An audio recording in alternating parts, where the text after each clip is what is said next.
Hey guys, thanks for tuning into CMTEQ channel. This is tutorial number 19 on our series of learning C programming by coding. Now, as you can see on the screen here, I've got the multiplication table of 9.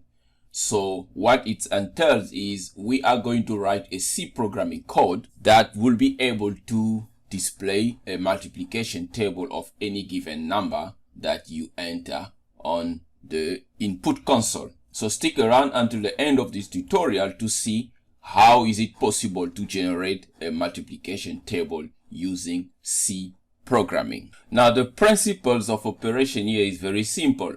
You ask a user to enter an integer and then you're going to go through into a for loop and achieve the required operation while incrementing your variable up to a specific range. So we can see this one here, I've got it up to 12. Obviously, this can go all the way up to any number you want. But yeah, so the range here is 12. So the principle it is that. Now, if let's say you enter an integer. Now, the principle is very simple. So the user you enter 9. So which means, and then you have to increment 9. But the first time, so you have to do 9 times 0 that you computing inside your for loop, and 9 times 0 give you obviously 0. Then you have to increment this value here by 1. So we know what we do in the increment inside the for loop, but the 9 remain constant. So 9 will remain constant, and then you increment the 0 to 1. So next time it's going to be 9 times 1 is going to be 9, and then 9 remain constant. You increment the 1 to 2. And then that will give you 9 times 2, that give you 18. And all the way to a value that is suitable. And you stop the incrementation. So this is basically how we're going to achieve this with C programming. Now, without wasting any further time, let's get coding. Now, first of all, you have to declare a variable. So the variable that you are declaring, obviously it can be an integer variable because you will only be dealing with integers in this multiplication table. So first you go int. Now num here is the integer for the number that you're going to be incrementing. And the next thing is to ask the user to enter an integer variable. I'm just going to enter an integer here. Enter an integer. As the user enter an integer, you need to be able to scan the integer, handle it with a scanf function. So that will be %d for integer. Okay. And then you passing the reference to where the variable will be held with num. Just like that. Okay. Now the next stage here is to execute your for loop so you can start incrementing. So we're going to go one line down and then we say for. Okay, that obviously a keyword. Now remember the for loop also need a variable. Okay, that's a variable you're going to increment, and you need to initialize also that variable. So now let's just come back here and add another variable for our for loop, and then this time we're just going to say j. So now j is a variable for our for loop. Now where do you want to start your table? Now as you can see on the demonstration I showed here, we're starting our table with 0. This is optional. 9 times 0 will be 0, but you can start with 1. That is up to you. So we start with 0. That means we're going to have to just initialize the j inside here. J is equal to 0. So we are initializing it. J is equal to 0. And then we move on, semicolon. Then we say if we're in a case where j is less than equal to. Now let's choose a number that we want to. Now let's first emulate this table here that I showed earlier.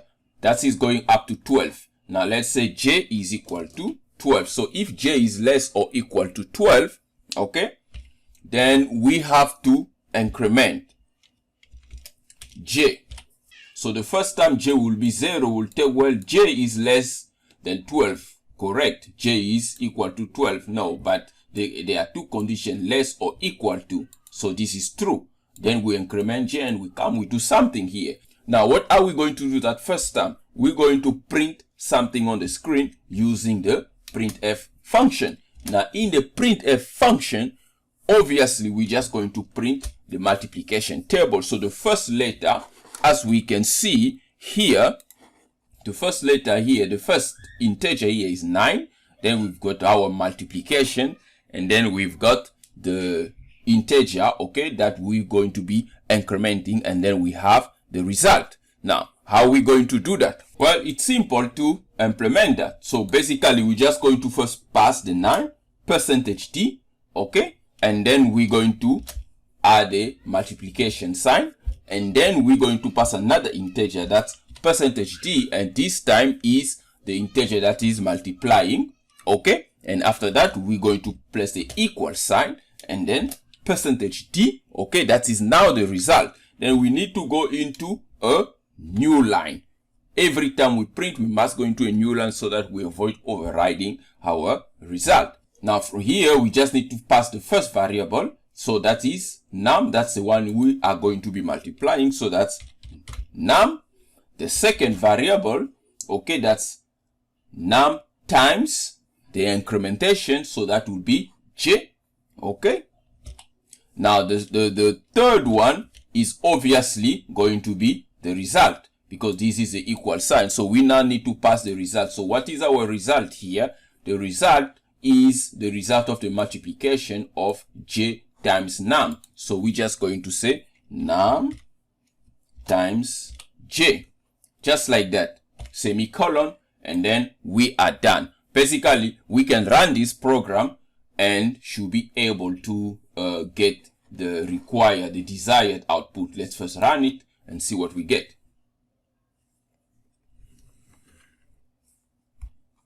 Please enter an integer. Enter an integer. Let's start with that 9. So I'm entering 9. Poof. Look at what we're getting. So we have 9 times 0 is 0. Obviously, 9 times 1 is 9. And 9 times 9 is 81. 9 times 10 is 90. And we are exiting when we're reaching 12. And that is exactly what we're getting here.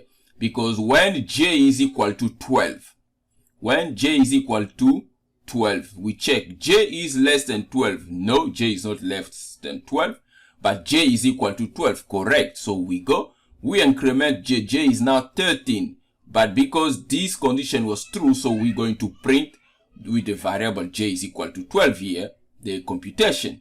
But next time when we come, j is now 13, since we incremented, then we exit the loop, we don't write the print statement. Okay, so this is how this is executed. But now let's make it so that you can also be asked to enter this range here, because now in this C programming code here right now, the range have been hard coded to be 12, so we can only go up to 12. Let's say we just want to go up to 6 or 10 or even 20. So we must give the user the ability to change the range to a desired range that they want. Okay, so now in order to do that, it is going to be very simple. So we just need to modify our program slightly so that we can be able to ask the user to enter the range. Now let's see how we can do that. So we stop the program. Now the first thing here is we're going to leave the bulk of now the first thing here is we need to include more variable into the variable definition. So the next variable that we're going to add is obviously range. Now this one here will be holding the variable for the range. Okay, that is very obvious. And our printf statement here for asking the user to enter an integer, this is going to stay the same. We don't have to change it. Okay, I'm just going to change it slightly here, but it's going to be the same. Enter an integer, and we're going to scan it and pass it into num. Okay, now we go into an interesting part. This interesting part here is the part where we're going to ask the user to enter the range. Okay, so we need to ask the user to enter the range. Ask user to enter the range. Now, how are we going to ask the user to enter the range before we're going to execute the for loop here? So we're going to implement a do while loop. That means we're going to ask for the range every time. So long as the user does not enter an incorrect range, we're going to still ask it. The only time we're going to exit that loop is when the user enter a valid range. So now to do that, we say a do. Okay. The range that we want to accept here is for positive numbers. So we don't want a negative range. So we're just going to ask the user printf. We're going to say enter range. Then we're gonna specify that it must be positive number.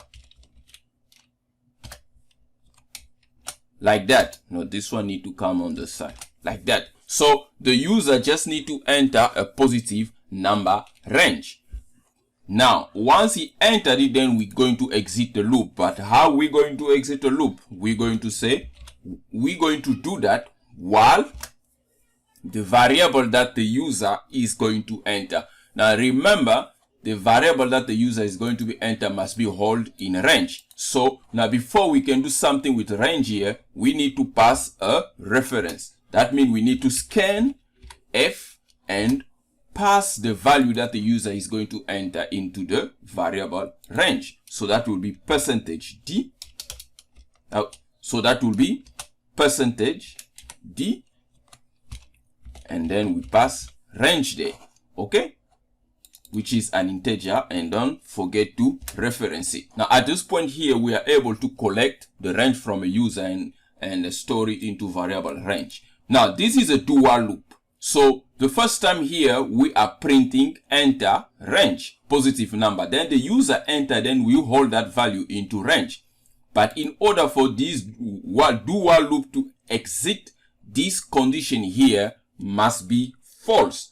The condition must be false so that we can exit. But if the condition is still true, we're going to continue inside the while loop. So what is the condition? The condition is to check whether the range or the number he entered is a negative or a positive number. So to do that, we're just going to see range. Okay, range is less or equal to 0. Because we know that if range is 0, then we're not going to do anything. If range is less than 0, that means it's also a negative number. So this is how we're going to check for the range. Once we check for the range and we now got our range, we then need to come here and pass the range into the variable that J is checking against. So this is where our range is going to be replaced.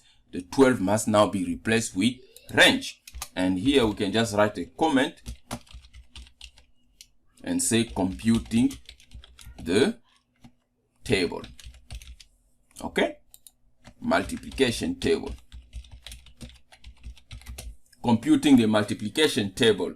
Now, just to make our code slightly clean, I'm just going to add another variable here, and I'm going to say result.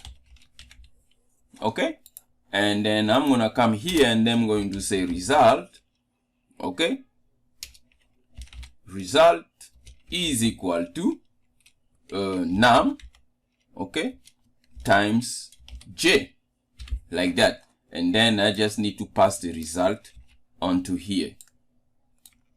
I mean, this is just to make it obvious what are we doing here. So we are passing the result into placeholder of a percentage. We are passing the result into the placeholder for %d there. So that's our multiplication result. Now let's run this program and see what we're going to get here. Please enter an integer. Okay, and I'm going to enter number 8. So that means we're going to do a multiplication table for 8. So if I enter 0 here, it's going to ask me again because 0 it's not valid. So we need to enter a positive number. If I enter -4, it's still going to ask me. I need to enter a positive number. So let me enter 8 so that the range can go up to 8. Now when I enter 8, boom, it's executed. 8 times 0 is 0. 8 times 1 is 8. 8 times 2 is 16. 8 times 3 is 24. And 8 times 8 is 64. So the multiplication table is executing perfectly. Thanks again, guys, for watching. If you've learned anything in this tutorial, please don't forget to give it a thumbs up and subscribe to CMTEQ channel. that will be highly appreciated. Until next time, stay tuned for more tutorial like this. Cheers.